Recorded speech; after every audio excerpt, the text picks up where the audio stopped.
Welcome to the Champs App podcast, where we help parents and players demystify the world of minor hockey development and recruiting for both girls and boys. Welcome to the Champs App podcast, episode 2. Today, I'm really excited to have Kathy Pippy from Premier Ice Prospects, where we talk about all things women's college hockey recruiting. Kathy and I cover a whole bunch of different topics related to women's college hockey recruiting, including when to start the process, what's going on these days in these crazy COVID times with Division I recruiting, and also finding the right fit for your player, because not all schools are the right match. I really enjoyed this conversation with Kathy, and I hope you do too. Before we get to our guest, if you like this episode and want us to make more of them, please share it with friends and teammates.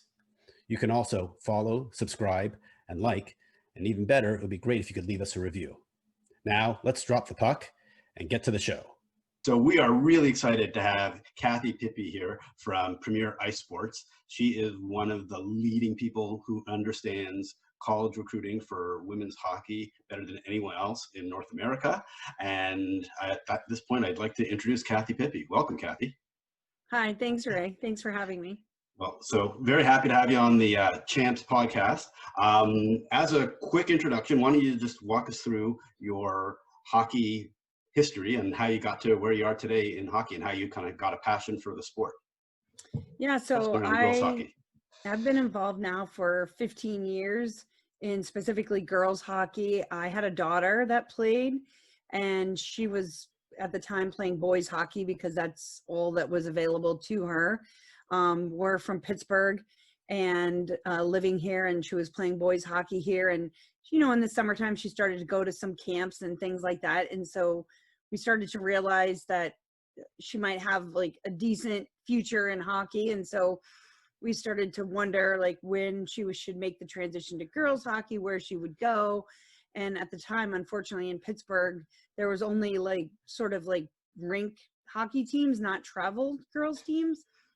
And occasionally there would be one that would pop up that would maybe a dad who was a coach or had played and had a daughter, and then she would end up going away to prep school or a boarding school, whatever. And then that team would fold, and then there would be nowhere for girls to play anymore. So I kind of had an idea of starting it initially for my daughter and her friends, but then as it evolved, I wanted to leave a lasting program so girls would have a place to play and not have to worry about like, oh, where am I going to play? Do I have to go away? Of course, some kids want to go away, and I help them if that's what they choose to do. But we do now in Pittsburgh have a robust Tier 1 Pittsburgh Penguins Elite. We have 7 teams, U10 up to U19. Our U14s won the national championship a couple years ago. And so we do have a strong Tier 1 program, but also out of that, I was instrumental in starting what was called the Steel City Selects, which became the Tier 2, and now there's multiple Tier 2 programs in the region, which is awesome. So girls can play from, you know, in-house in the local league, which is called PAL, or they can play Tier 1 or Tier 2, travel. And we've, you know, had a lot of people going to college, D1, D3, and club hockey. So around 10 years ago, then I got approached by Selects Hockey, and they were looking to start a girls program to complement their boys. And so I did that for about 10 years. Unfortunately, due to COVID and other issues, they got, you know, hit financially pretty strong, closed the doors in June. And we were all kind of left looking around what to do. And I said I wanted to start Premier Ice Prospects with 3 other former employees. And that's what we're doing. We hit the ground running. We've been having camps, we're hosting tournaments, and we'll continue to have showcases next summer. So maybe you can just describe, kind of what Selects was all about before they shut down, and kind of what you're trying to transition to with them with the Premier Ice Prospects. Yeah, so Selects was a very, very successful on the boys' side, and it would, you know, be a select team, if you will, an all-star team of kids. They hold tryouts, pick teams, and that was successful for a long time on the boys. Actually, the employees that were on the boys' side had been there for 17 years. And is this during the regular season or just a spring summer thing? Just a spring summer thing. Okay. But then obviously they had started Selects Academy for boys, and then 5 years ago we started Selects Academy for girls, which those programs are both going along strong. They're at Bishop Kearney High School. Those are winter teams. That's in Rochester, correct? Correct. And Okay. it's not mandatory for anybody that does the spring and summer stuff to even want to go away to boarding school. They don't need to, or they don't have to go to an academy. They're two completely separate programs. But my idea was sort of, which is why my logo, the Premier Ice Prospects logo, is like a pyramid, because my idea was to grow my programming with the players. So in the beginning, when they're younger, say 11, 12, we do a few camps. We do a couple tournaments. We have one big tournament in Rochester every summer, Premier Ice Prospects Showcase. And that's the younger ages, we put them together onto teams. The older ages, when we have the tryouts, then they compete with those teams, and other teams come, and we hold a camp. But as they get older, if they're in middle school, for example, 6th, 7th, 8th grade, they might be thinking, oh, I want to go away to prep school. So we offer a prep prospects event, and that's called Premier Prep Prospects. It's in Boston every May. And, you know, some people don't want to go to prep school. Some people do. Some people aren't sure. So it's a place where they can come compete with other girls their same age and find out more. Like, is that for me? You know, do I want to go away to prep school? Then as they get a little bit older, we have showcase style camps where we get college coaches involved, and similar to what your daughter had participated in Rochester, where they'll come together, they're put onto teams, and they'll do 2 or 3 on ice instructions, and then have 3 or 4 games over, you know, 3 or 4 days. We do some combine events, we do other camps, but all along the way, as they get older, we have more and more NCAA coaches involved, because the idea is truly to help the girls understand, like, this is a process, and there's a lot of girls out there, they need to realize, like, if I want to play Division I hockey, this is the path that I need to take. And they can meet different coaches, different coaching styles, learn about what's the difference between Ivy League and scholarship schools and schools that don't offer scholarships, and the different leagues. And so it's an educational process along the way as well. But again, we kind of tailor and adjust as they get older, because they need different things as they get older. All right, so before we get to the top of the pyramid of the that you're kind of building, let me just ask you some basic questions about the recruiting process.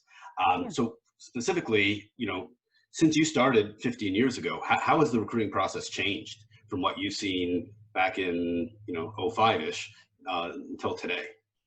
Yeah, so it's changed quite a lot in the last, say, 10 years. Even the time that I was a full-time employee at Legacy with Selects, and back prior to, I'm going to say back prior to 2000, the middle of, you know, say 2015 or so, prior to that, kids really were just committing in their 12th grade. You know, the rules used to be that a college coach couldn't talk to a girl until like July 1st, or the date would change. It would be July 1st, but then that was like 4th of July weekend sometimes, and they didn't want coaches to have to be making phone calls, so they changed it to like July 7th. But it was around that time, and most of the players, like my daughter, for example, they would get those phone calls at that time in July, and then sort of, you know, like either they got a scholarship offer or an offer to come on an official visit. And a lot of girls would frankly take all 5 of their official visits, and they would go visit schools and see where they wanted to go, and, you know, meet the coaching staff then. And that was sort of the way it was.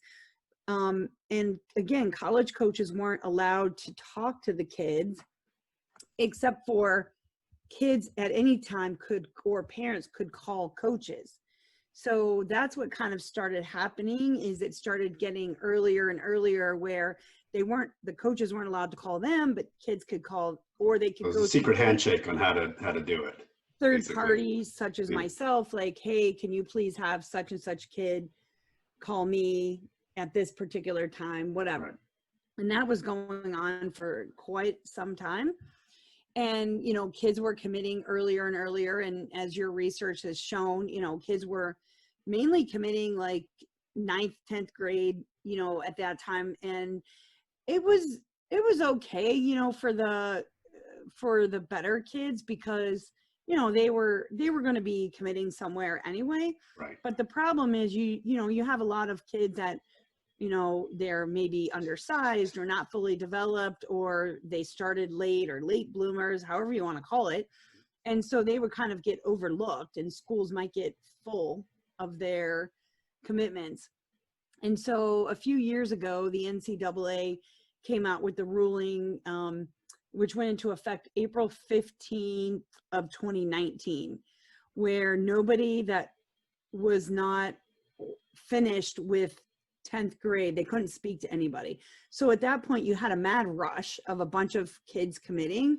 And then it's been relatively quiet since then, because a lot of schools, and I was actually speaking with a college coach the other day, and as bad as COVID has been, a lot of schools, it really hasn't affected, because they don't need to be recruiting for 2021. They've already filled up for this year and for next year. 2022, yeah. 23. I gotcha. You know, so they're, you know, but yet you have some newer programs like and you know, those are obviously in your research so far, they're obviously some of the lower ranked teams, mainly because they're just brand new.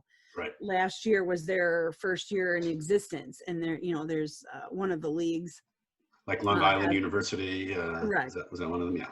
Yeah, Sacred Heart, those schools, because it's a brand new league last year. Yeah. So, you know, those schools obviously need to be scouting and recruiting right now. So it's a little bit of a difficult time for those and for the kids. I hear from a lot of 2021s and 2022s that are very concerned about not being committed right now, which is, you know, unfortunate. And understandable, because right. between the coaches, between the blackout period that is on until January 1st at the time that we're recording this, as well as kids just not even being able to get on the ice in certain areas of the country.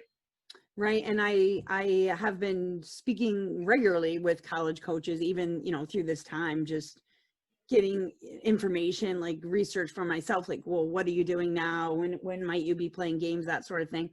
And many people believe that the NCAA blackout will continue through April. Oh, wow. So, okay. And because it's not just hockey, it's all sports. Yeah. And basketball, and, you know, some of the revenue producing sports. If it's not fair, if one state's able to play or one state's not, kids aren't being able to be seen because they can't play, or coaches can't travel there. And of course, you know, the schools, nobody will come right out and say this, but the schools, you know, it's a huge savings of financial by not having their coaches to travel and scout, stay in hotels and all that. So I think that plays a little bit into it as well. Got it. All right, let me take this a little bit back to kind of the bottom of the pyramid. Is at what age should a player or their parents start even thinking about the Division I college recruiting process, or just in general the college recruiting process?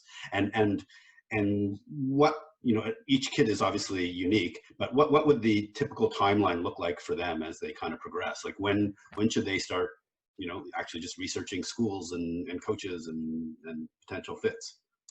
Well, I think that as far as that goes, I mean, once they get into high school, they have 2 full years at that time before they can even talk to kids. They can no longer, to talk to coaches. Kids can no longer call coaches. Coaches cannot accept calls. So it's not, they took that completely out. So it's not until June 15th after their 10th grade. So they have 2 full years.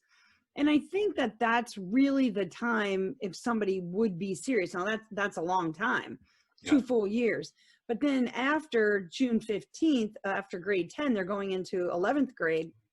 They have time to decide like if they want to visit, if it's a kid, for example, a kid I know 2022 on June 15th, she had like 15 phone calls.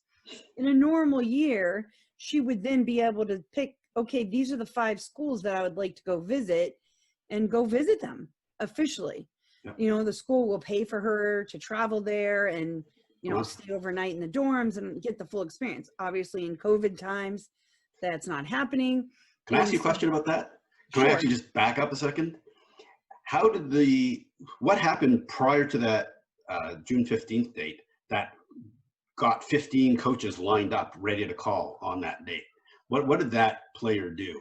Well, this particular player was also having 15 phone calls on the previous April 15th. She had just decided not to commit at that time. Okay. She wanted to wait until, and her family made the decision for her to wait. So she could have accepted any number of scholarship offers and chose to wait. So she was a well-known entity. But prior to that, so in theory, like with the new rules, what are coaches doing prior to their ability to contact the kid? Prior to the April 15th deadline.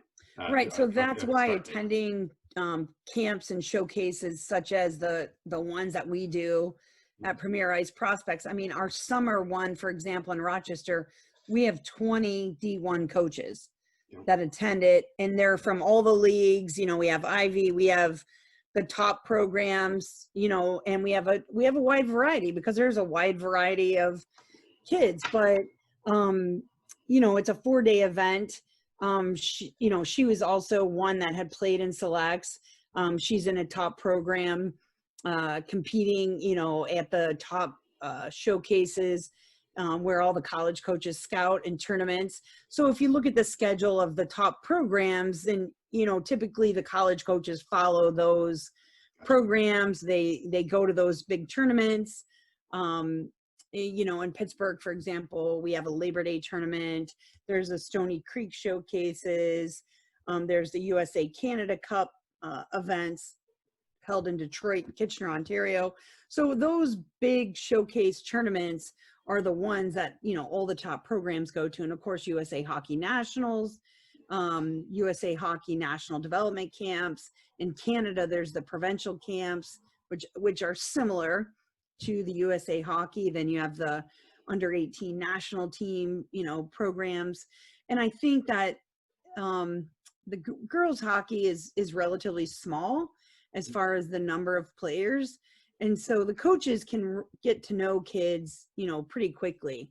Let's say so we're out in California. I'm also a Canadian, so I know there's a lot of teams in more remote areas like British Columbia and Alberta and even the Maritimes. How are they getting exposed to these Division I coaches? The same thing. Those kids that go to those kids from those areas typically end up in Canadian boarding school in Canada, or some of them go to Ontario, billet, and play in the Provincial Women's Hockey League, which is 20 teams. But a lot of those teams will go to the same tournaments and showcases, and a lot of those kids will come to our showcases and tournaments. I know I've had people reach out to me and say, oh, there's this kid in Winnipeg, she's really good, she needs exposure, can she come? And I say absolutely, she can come, and she come to Rochester, and 20 coaches are working with her, and all of a sudden she's a known entity.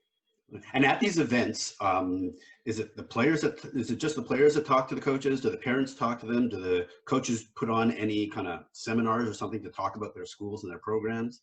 No, unfortunately, they're not allowed to do that. They're not allowed to, we do hold an NCAA seminar, recruiting seminar, that the coaches can talk about in general, the recruiting guidelines, the rules, like a lot of the things that we're talking about here. But we have one particular coach that, has a PowerPoint presentation that he gives, and, he's sort of our go-to guy. So unfortunately also parents, they're not allowed to talk to parents, and Oh, kids really? are not, like, they're not allowed to say to a kid like, hey, I'd really like you to come check out my school, but they can talk to a kid about, I really like coaching them, like giving them some feedback. Right. And I think that one of the things that the college coaches really like about our programs, or, the feedback they give me, is that when they have that group of serious kids that want to get better, then they enjoy coaching them. And some camps or, showcases might have 500 kids, and it's like, okay, this is just too big, and they don't get that same sense of like whether or not they want the kid, whether or not the kid is right for their program. They still see something and they want to help them. And if the kid's receptive to that, and most of our kids, like I pretty much know all of the kids and personally, invite them to come. So, it's just a good opportunity for not only the coaches to kind of get to know the kids, but also for the kids to learn different coaching styles. Yeah, it's a different environment than, the, 150 different teams that are going to be there across all the age groups that coaches can't dive into just a small number of kids that they're most interested in. Exactly. Okay, so related to that, in terms of just the kids getting to know the schools or the coaches and vice versa, what are your thoughts on the camps that some of these schools put on in the summer? Wait, I didn't get the last question. Sorry, what do you think of the camps that some of the schools put on on campus? Oh yeah, so a lot of people ask me about that, and I do think that when a kid is in high school, that's a really great time. Like, maybe again, it's too young in ninth grade to really say like, oh, I definitely want to go to this school, and you don't know if that coach is interested. But that's the time, like I was saying, to start to do your research, and as parents, make sure the kids involved in the process, doing the research, try to figure out, like, do they want a rural campus, do they want a city campus, those kind of things, and try to help guide your player to the right place or places, and hopefully they have options. But that's a great way. I tell people, like, pick again, of course it's all everybody's, financial, and they got to travel and all that. But if you picked one or two, each summer, and there's also these one-day camps that a lot of schools have, and that's another way, if it's convenient for you to get there, to attend a few of those throughout a season, because they can hold them, during the season as well. And, as a parent, if you go to a tournament or a showcase, whether it's a camp like one of mine or a winter team tournament, maybe spend an extra day if you're in the Boston area to go and visit on your own, set up with the admissions offices. Again, obviously this is non-COVID times, but yeah, set up admissions tours. And, my daughter and we found that was a great way. You learn a lot more about the culture of the campus and the school by just attending one of those random admissions on-campus tours. Yeah. Right. As opposed to the coach who's it's a pre-planned, and they're going to show you exactly what they want you to see, and, and talk to you about exactly what you want.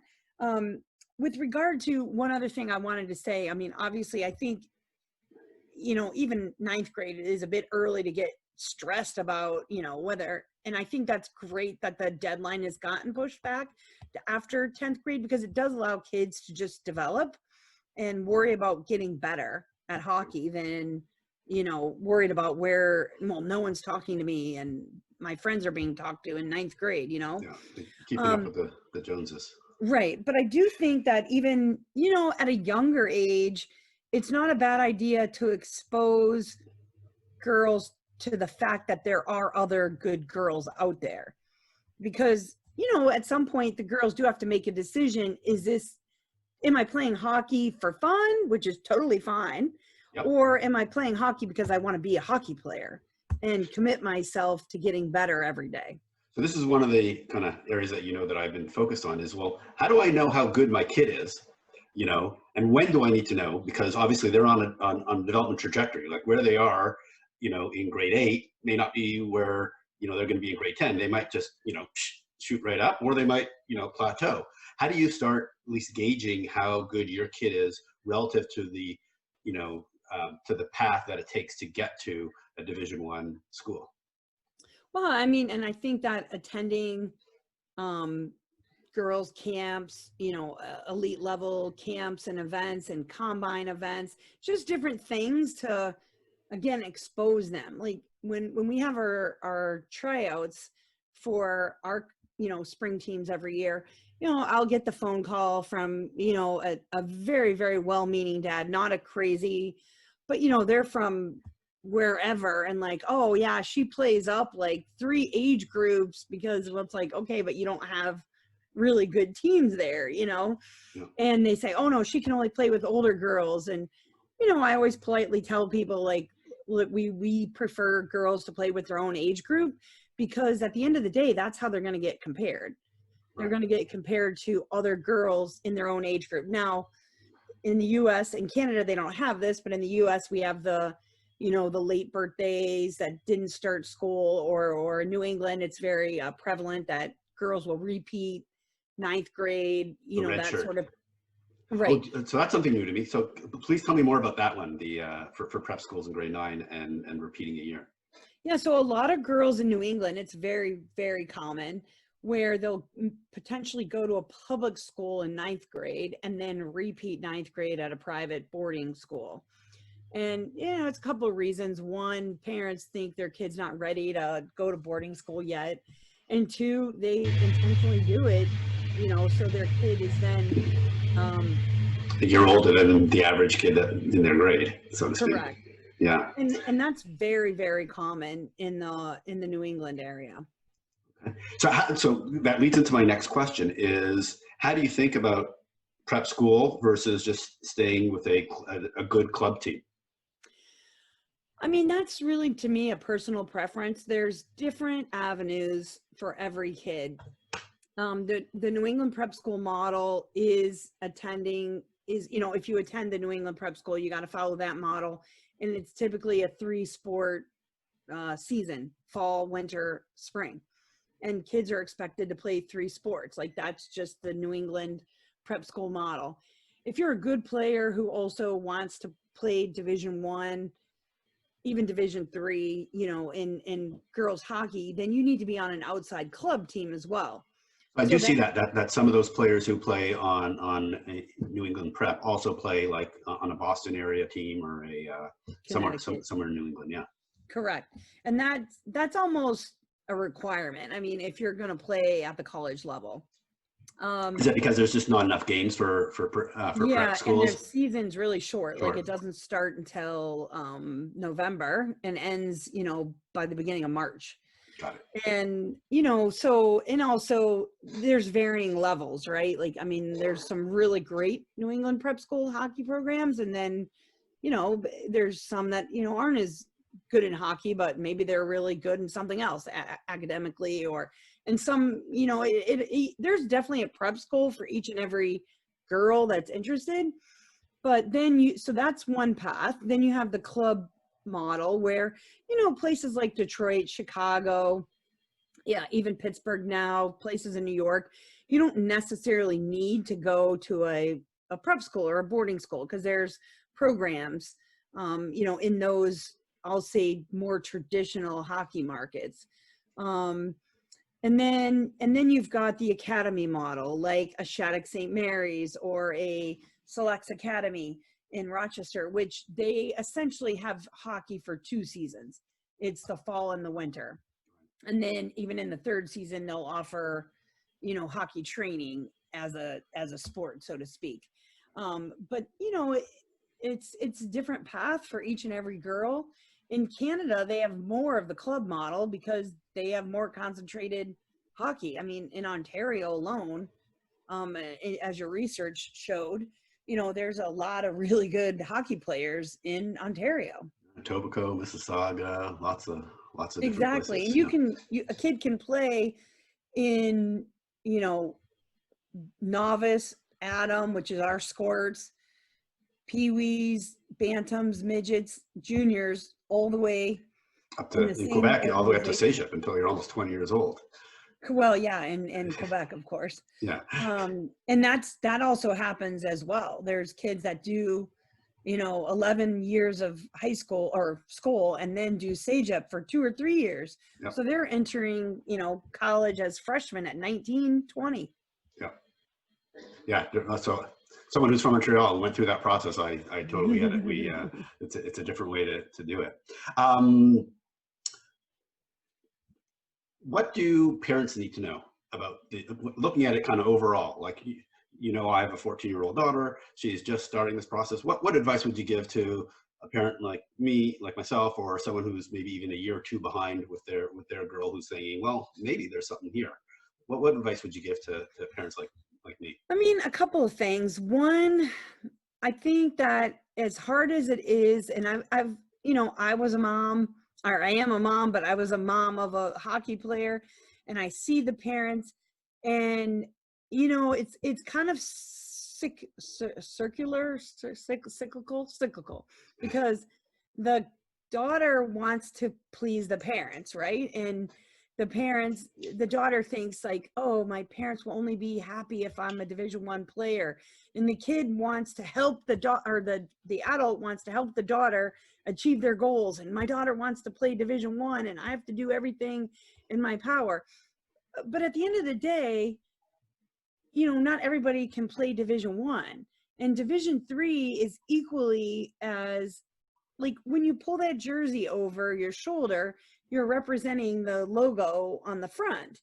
And there's some phenomenal Division III schools out there, from NESCAC schools, Plattsburgh, Nazareth, Elmira. I mean, tons in the Midwest. More D3 programs in the Midwest than there are D1, but like by bounds. And so I think that it's trying to be a little bit realistic. Of course, you don't want to crush a kid's dream like in 9th grade, like, sorry, you're not a Division I player. Like, that's not good. But also keep realistic expectations and keep encouraging your daughter, whatever path that she ends up going, that it's okay. And I have these discussions with kids and parents. Again, like, you need to find the right school for you, whether it's urban, rural, campus, does the rink have to be on campus? Does it matter if it's not on campus? Like, there's, all different varieties of programs. But also, you have to know your child, and your child has to know herself. Some kids are, love hockey, love the sport. They want to be part of a program. Maybe they want to go to a really good academic school and they can be part of that program, but maybe they're not a top contributor. Maybe they don't play very much. Maybe they don't even dress. A lot of programs have, especially now with COVID and things kids deferring and getting pushed back, there may be a lot of programs that have kids sitting in the stands. There's, there's national championship football programs that have a lot of kids like that, right? They're happy to be part of the program. They're in a great school. They love their teammates. There's other kids that would be absolutely miserable if they weren't playing. Yeah. And so if they're not good enough to play Division I and to be a regular contributor, and that they're going to be miserable, don't push them to go D1. Like, let them find a D3 program where they're going to be a superstar and have fun and get all the same, internal feeling of being part of a team. But, every kid's different, and you have to know your kid and kind of help really guide them the right way for them. So let me take one side of this. What do you think the biggest mistakes, what are some of the biggest mistakes you've seen by parents or kids in this process?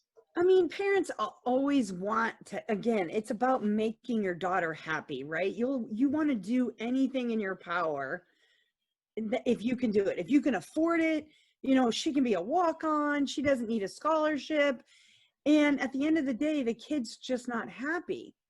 And so I think that parents they make the mistake because they want so much to give their daughter that happiness that they'll do anything. But at the end of the day, it's like, are they really happy? And you want your daughter to be happy. And you know, I feel like people, it's all coming from a good place, but it's just not realistic. Like it's like a self-fulfilling, like I said, it's a cyclical thing where the daughter wants to please the parents, and oh, my parents have spent all this time and money and I got to play D1. And yet the parent thinks like, oh, my daughter wants to play D1, I want to help her. But at the end of the day, I mean, just give your kids the opportunities, let them go to the right, you know, camps and showcases and things like that. And if it doesn't work out, there's nothing wrong with playing Division III and getting a great education as well. Who do you have any examples of some players that have kind of come through with you who've gone on to greatness, who are that you've kind of felt like you played a big role in helping them get to the big? Well, I don't like to say that I played a big role in anybody. Like these kids themselves, I mean, they work hard and they, you know, are tremendous people, you know, hockey players, students, you know, so I personally don't want to take credit for any of them, but you know, there's a lot of really good players out there that have come through the program. You know, Kayla Barnes, for example, a California native. Yes, yeah, played for the Junior Kings. She was on our 99 West Coast Selects team. Great family. Like, you know, I follow her and her parents on Facebook, and I see the comments from the other parents and players and, you know, that were on her team, and they still stay in touch. And of course, Kayla, you know, won the gold medal in the Olympics and is a tremendous student athlete at Boston College right now. There's, you know, 3 girls in particular that one's from Ontario, Lindsay Agnew. Then there's Patty Marshall and Alex Woken, who are from Minnesota. They both played at Minnesota. Lindsay Agnew actually was at Minnesota, transferred to BC. They're all playing in Europe right now. Elle Harchie is a kid at Yale, and she was a freshman last year, but she took the year off and is playing in Europe. And she randomly texted me about 2 weeks ago and said, "You'll never believe it. I'm playing in the same rink where we won the World Selects Invitational in Bolzano," which she didn't include, but she scored the overtime winner in that same arena. So to me, that's really cool to be able to provide those experiences. I mean, Becca Gilmore is another, she's going to be a senior this year, or she was supposed to be a senior at Harvard. She's going to be a senior next year at Harvard. You know, she's working this year at an investment banking firm, you know, and just took the year off because of the situation and got, I don't know if it's an internship or a job or what, but, you know, these kids are doing phenomenal things, and not just in hockey. Mackenzie Steffen just graduated from Wisconsin. She was the captain last year. They won a national championship the year before. You know, unfortunately, they didn't get to repeat or, you know, try to repeat. But, you know, she just started her own mobile training where she has a van that has all the equipment, and she goes around and, you know, trains people as, you know, a personal trainer. And she's involved in hockey as well. And she's living in Nashville. You know, she's from Wisconsin. So, you know, there's so many great kids that have gone on to do wonderful things, even outside of hockey. You know, obviously having girls hockey in common. And the greatest thing to me about bringing the girls together, starting at age 11 and 12, one of the very first things I notice is that they're all instantly friends on social media. Yep. And I think that it's awesome for these kids to start to know who the other good girls are. And, oh, she lives here and she lives in Canada and she lives, and, you know, I've had stories of moms and kids themselves. "Oh my gosh, Kathy, you'll never guess who's going to be my roommate at Providence next year." And it's a girl from Canada who played together with her in one of our, you know, World Selects Invitational teams. And the same thing when the kids go to national camp, and I look at the rosters, and it's like, it's so awesome that I'm like, here, they're showing up to national camp and they already know 6 other kids on their team. Because, and that's why you have the nickname Mama Pips, because they're all your all your kids. Yeah, and I think that it's really cool. It's fun and it's meaningful. Like it's impactful. So they create a network, they create friendships, and they last a long time. They could last a Yeah, lifetime. and I honestly can't wait to see, when Becca Gilmore graduates from Harvard and she's going to be an investment banker.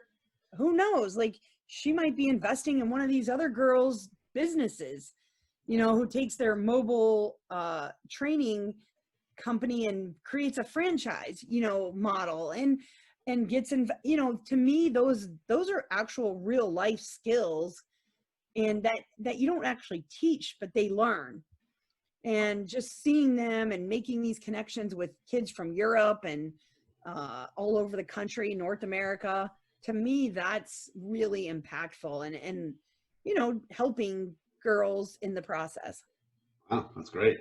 So as we start to wrap this up, tell me about what you have going on with Premier Ice Prospects over the coming few months, I guess, or until kind of COVID starts to release its grip on the country.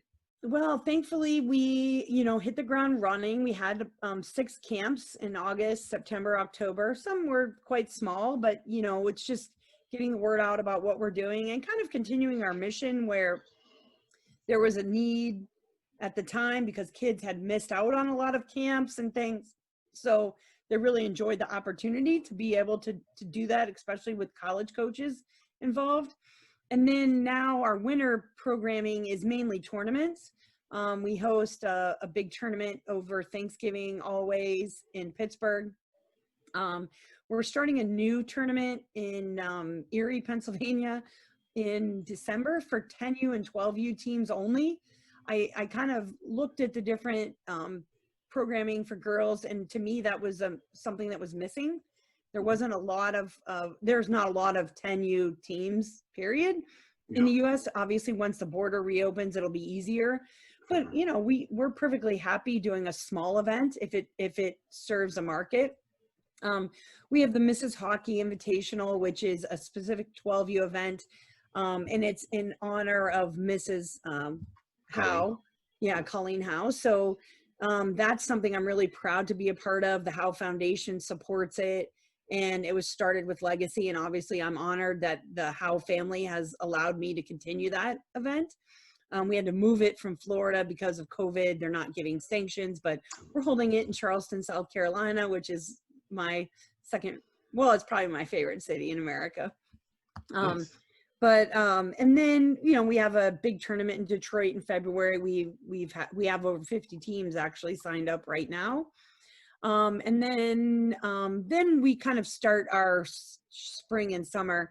We do have our evaluation camps and tryouts. We call them evaluation camps. And how would people find out more information about the evaluation camps if they're listening to this or watching this and they want to start getting involved with Premier Ice Prospects? Yep, just right on our website, which is just premiericeprospects.com. And we have a development tab and a tournaments tab, and we have a spring team tab. And you can go onto the spring team tab, and it talks about, the different evaluation camps. From those, we invite the kids to the different camps, showcases.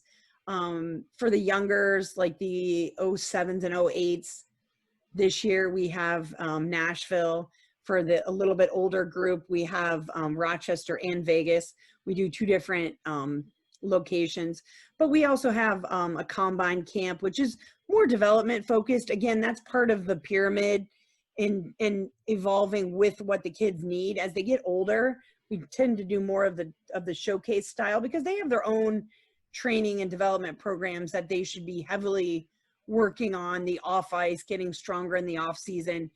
And, we do tournaments with younger kids, but as we get older, or as the kids get older, we do less and less tournaments because, it's fun to do tournaments, but in the spring and summer, they're less important because, it's like doing the showcases when you can actually work with the college coaches is more impactful for those girls. So, we have our full slate of showcases, camps, development camps, combines. We're starting a new camp this year. We're partnering with a camp in New Hampshire, which is called Camp Robin Hood.